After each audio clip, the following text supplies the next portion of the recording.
अस्सलाम वालेकुम, hi everyone. उम्मीद करता हूँ आप सब खैरियत से होंगे। तो जो कोई भी बंदा है जिसने डायरेक्ट एम्प्लॉयमेंट वीज़ा हासिल किया है या कोई और वीज़ा लिया है तो उसको प्रोटेक्टर करवाना लाजमी होता है। जो एजेंसी से वीज़ा लेते हैं उनका तो एजेंसी प्रोटेक्टर करवाती है और उनकी हिदायत के मुताबिक जब उनको फ़िंगर की ज़रूरत होती है तो वो अपने फिंगर प्रिंट जाकर दे आते हैं और उनका प्रोटेक्टर हो जाता है। लेकिन जो लोग एम्प्लॉयमेंट वीज़ा लेते हैं, अपने थ्रू वीज़ा लेते हैं, उनको ख़ुद जाके प्रोटेक्टर करवाना पड़ता है और उनको बहुत सी मुश्किलात का सामना भी करना पड़ता है और उनके बहुत से सवाल होते हैं कि क्या क्या डॉक्यूमेंट है वो हमें साथ चाहिए और कितनी फ़ीस है, कहाँ पे इसका प्रोटेक्टर ऑफिस है, आप कैसे ख़ुद प्रोटेक्टर करवा सकते हैं बगैर किसी एजेंट के। आपको सारी मालूमात फराहम करेंगे कि आप एजेंट लोगों से कैसे बच सकते हैं और ख़ुद से अपना कैसे प्रोटेक्टर करवा सकते हैं, इसकी कितनी फ़ीस है और इसका सारा प्रोसेस कितना है और कब तक ये आप कंप्लीट करवा सकते हैं। एक दिन लग जाता है या इससे ज़्यादा भी टाइम चला जाएगा। तो सारी मालूमात इस वीडियो में आपको दे रहे हैं और प्रोटेक्टर करवाना क्यों ज़रूरी है आपके सारे डाउट क्लियर कर देंगे इस वीडियो में। और वहाँ पे जो मौजूद लिखी हुई हिदायत है उस हिदायत को आपके साथ शेयर करेंगे। ये मेरा पर्सनल एक्सपीरियंस है। तो चलिए वीडियो को शुरू करते हैं और सबसे पहले आपको बताते हैं कि प्रोटेक्टर करवाना क्यों ज़रूरी है, प्रोटेक्टर का मतलब क्या है। यह पिक्चर प्रोटेक्टर ऑफिस के अंदर से ली गई पिक्चर है, कोई मैं अपने से नहीं बना रहा। जिस पे लिखा है कि कानूनी हैसियत प्रोटेक्टर की ये है कि आप कानूनी तौर पर पाकिस्तान हुकूमत के ज़ामन के तौर पर आप बैरून मुल्क काम के लिए जा रहे हैं। अगर इंश्योरेंस प्रोटेक्टर रजिस्टर्ड होने के साथ ही बैरून मुल्क काम करने वाले वर्कर की इंश्योरेंस हो जाती है। अगर वह बैरून मुल्क फ़ौत हो जाते हैं या पाकिस्तान में छुट्टी के दौरान भी फ़ौत हो जाते हैं तो उसके वर्सा को 10 लाख रुपए की रकम अदा की जाएगी। अगर वो किसी हादसे का शिकार हो जाते हैं किसी भी मजदूरी का तो उनका भी जो मुआवजा है वो 10 लाख रुपए तक हो सकता है। इंश्योरेंस की मुद्दत 5 साल तक है जो काबिल तौसीह है। 5 साल बाद आप फिर अपने इंश्योरेंस से करवा सकते हैं।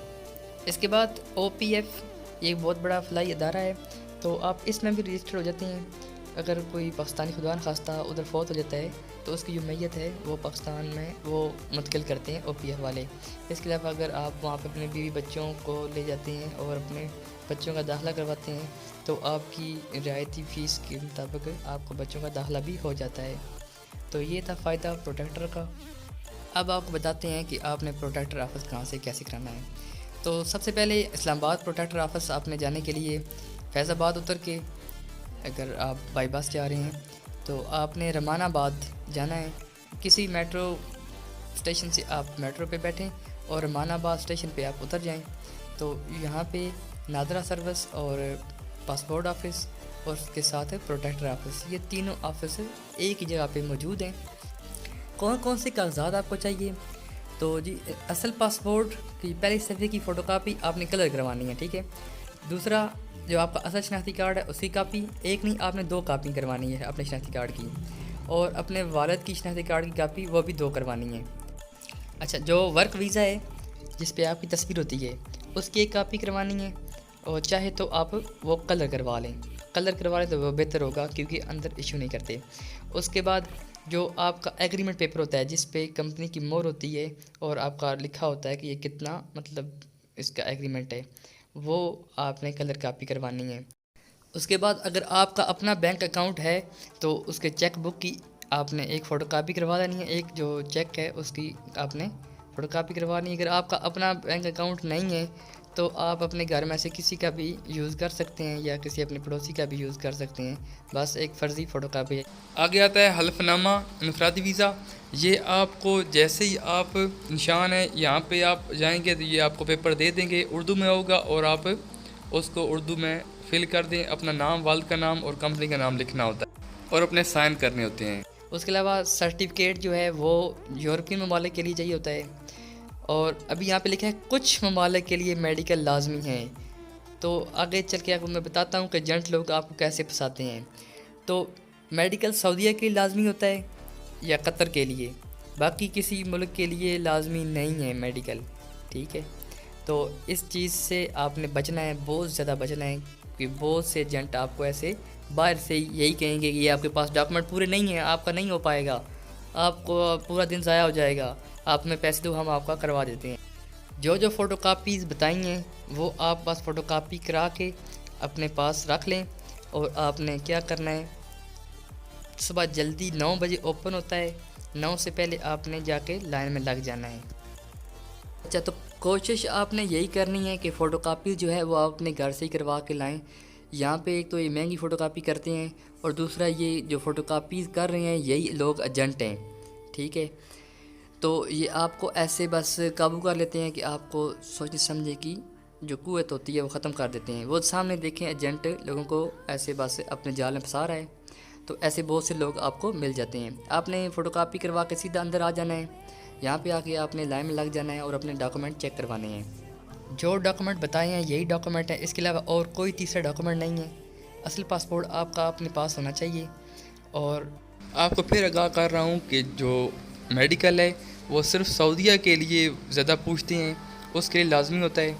उसके अलावा किसी और मुल्क के लिए मेडिकल की ज़रूरत नहीं पड़ती। तो आपने अपने कागजात चेक करवाने हैं। कागजात चेक करवाने के बाद उसके बाद जो आपके कागज़ चेक करेगा वो आपको एक चलान फार्म दे देगा, नहीं तो वो नीचे बोलेगा नीचे दफ्तर है वहाँ से फ्री का चलान फार्म वो आपको देंगे। वो चलान फार्म आपने लेना है। चलान फार्म आपने नाम, पता और कंपनी का नाम लेके फिल करना है। उसके बाद ऊपर दूसरी मंजिल में नेशनल बैंक का ब्रांच है, तो वहाँ पे जाके आपने फ़ीस जमा करवानी है। फ़ीस जमा करवा के आपने वापस फिर जहाँ पे आपने कागजात चेक करवाए थे वहीं पे आपने फिर आना है। जिस डोर से आपने कागजात चेक करवाए थे उसी डोर के साथ टोकन वाला बैठा होगा, उसको आपने अपने कागज़ देने हैं। वो आपके कागज़ रख लेगा और आपको टोकन दे देगा। या तो उसके बाद टोकन जैसे आपको मिल जाएगा तो आपको बोलेगा कि आप चेयर पे बैठ जाएं। आपका टोकन का जैसी आवाज़ लगेगी तो आप जाके अपने फिंगर कर लें और वो आपका पासपोर्ट रख लेगा और आपको बोलेगा कि 1 बजे के बाद आपका पासपोर्ट आपको मिल जाएगा और आपकी जो इंश्योरेंस कार्ड है वो भी आपको मिल जाएगा। तो इतना सारा काम है ये, जिसके चक्कर के लिए 7,200 रुपये इसकी फ़ीस है। और आप लोग एजेंटों में फंस जाते हो। एजेंट 11,000 से लेकर 13,000 तक आपसे पैसे ऐसे वसूल कर लेता है और आपको उसी टाइम पे वापस पासपोर्ट मिलता है जिस टाइम पे नॉर्मल सबको पासपोर्ट मिलता है, ठीक है। कोई जल्दी नहीं होती, कोई कुछ भी नहीं होता, सबको एक साथ पासपोर्ट मिलता है। हत्ता कि जो एजेंट वाले लोग होते हैं उनको मैंने देखा कि बाद में पासपोर्ट मिलता है। तो अपने पैसे बचाएं और हमें दुआओं में याद रखें। एक अहम बात है, जो लोग छोटे शर्की होते हैं, जैसे किसी पाकिस्तानी ने अपनी कंपनी बनाई होती है, तो वो लाजमी प्रोटेक्टर से पहले जिस भाई ने वीज़ा उसको दिया होता है उसका जो इकामा होता है उसकी फ़ोटोकॉपी साथ अपने लाजमी अटैच करके अपने जो कागजात हैं उनकी चेकिंग करवाए। क्योंकि वीज़ा कोई भी आज़ाद नहीं होता, वीज़े के ऊपर लाजमी कुछ ना कुछ लिखा होता है। आमल यानी कि लेबर, मैकेनिक, मैसन, कुछ ना कुछ लिखा होता है, ठीक है। तो आप सबसे गुजारिश है कि इस चीज़ का ख़ास ख्याल रखें और बाद में आप फिर एजेंटों में फंस जाएंगे। तो पहले ही आप उनका इकामा आप मंगवा लें। मालूमात अच्छी लगी हो तो वीडियो को लाइक करके शेयर कर दें और हमारे चैनल को सब्सक्राइब कर दें। अल्लाह हाफिज़।